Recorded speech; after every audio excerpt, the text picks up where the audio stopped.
2026 বিধানসভা নিৰ্বাচনত কিয় বিজেপিক ভোট দিব সংখ্যালঘুৱে? সংখ্যালঘুৰ আস্থা জয়ৰ বাবে বিজেপিৰ অস্ত্ৰ কি হ'ব? পঞ্চায়তৰ সমৰ্থন 2026লৈ থাকিবগৈনে বিজেপিৰ ওপৰত?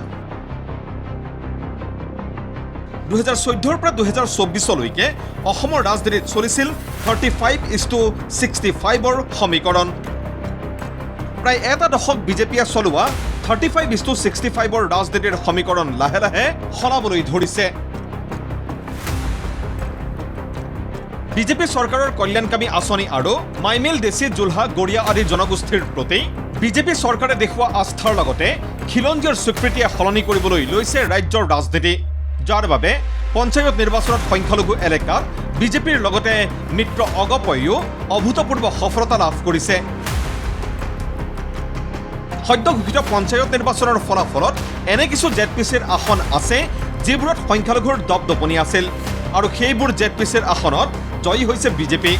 সংখ্যালঘুৱে নিয়ন্ত্ৰণ কৰা বৰক্ষেত্ৰী বিধানসভা সমষ্টিৰ বৰক্ষেত্ৰী চৰ জিলা পৰিষদ, নগাঁও বুটদ্ৰৱাৰ ভোদাইপাথৰী জিলা পৰিষদ, চেঙাৰ চৰ এলেকাৰ হৰিপুৰ জিলা পৰিষদ, জলেশ্বৰৰ গুৰিয়াঘাট জিলা পৰিষদ, বৰচলাৰ ঠেলামৰা জিলা পৰিষদ বিজেপিয়ে দখল কৰিছে।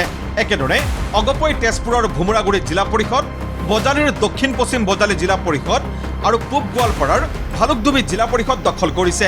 পিছত মুছলমানো নাপাব। এইবাৰ আমি 100% মুছলমান থকা 8টা জিলা পৰিষদ চিট জিকিছো। 100 বুলি ক'লে ধৰক 90 বুলি ক'ব পাৰে, 100 বুলিয়ে কৈছো। তেনেকুৱা জিলা পৰিষদ আমি 8টা জিকিছো। গতিকে না হিন্দু থাকিব, না মুছলমান থাকিব, না খ্ৰীষ্টিয়ান থাকিব, কাৰণ সকলোৱে কাম বিচাৰে। সকলোৱে জানে যে কংগ্ৰেছে বিধানসভাত ধমকি দি থাকে অৰুণোদয় বন্ধ কৰিব লাগে। এটা কোনে বিচাৰে যে নিজৰ অৰুণোদয়টো বন্ধ হৈ যাওক? সি হিন্দুৱেও নিবিচাৰে, মুছলমানেও নিবিচাৰে। গতিকে এতিয়া যি দেখিছে সেইটোতো জাষ্ট আৰম্ভণি। বিধানসভা ইলেকশ্যনতো চুনামি হৈ যাব, যোনে তোনে নাভাবা জেগাতো বিজেপিৰ পদুম ফুলিব। মুখ্যমন্ত্ৰীয়ে এই দাবী কৰিলেও পঞ্চায়তৰ ফলাফল তুলনা কৰিলে দেখা যায় সংখ্যালঘুৱে জয় পৰাজয়ৰ ভূমিকা লোৱা বৰচলাৰ বৰাগাঁও ঢেকিয়াজুলিৰ ডুমডুমা জিলা পৰিষদ, উদাৰবন্দৰ ৰংপুৰ জিলা পৰিষদ, কাটিগড়ৰ লক্ষীপুৰ জিলা পৰিষদ, ধুবুৰীৰ গংগাধৰ জিলা পৰিষদ মিত্ৰজোঁটে দখল কৰিছে। পঞ্চায়তত বিজেপিয়ে সংখ্যালঘু এলেকাত এনে সফলতা লাভ কৰাত 26ৰ প্ৰতি অধিক আত্মবিশ্বাসী হৈ পৰিছে দলটো।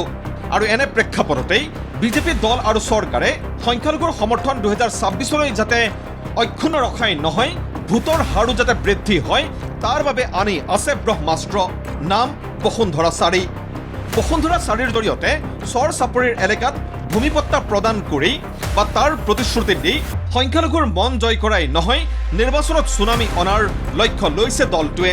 আৰু সেই লক্ষ্যৰ আধাটো যদি বিজেপি উপনীত হয়, তেন্তে 26ত বিজেপিৰ মিছন 100 সফল হোৱাৰ সম্ভাৱনা অতি প্ৰবল। ভিডিঅ' জাৰ্নেলিষ্ট পংকজ বৰাৰ সৈতে প্ৰাঞ্জল বৰাৰ ৰিপৰ্ট, ND24।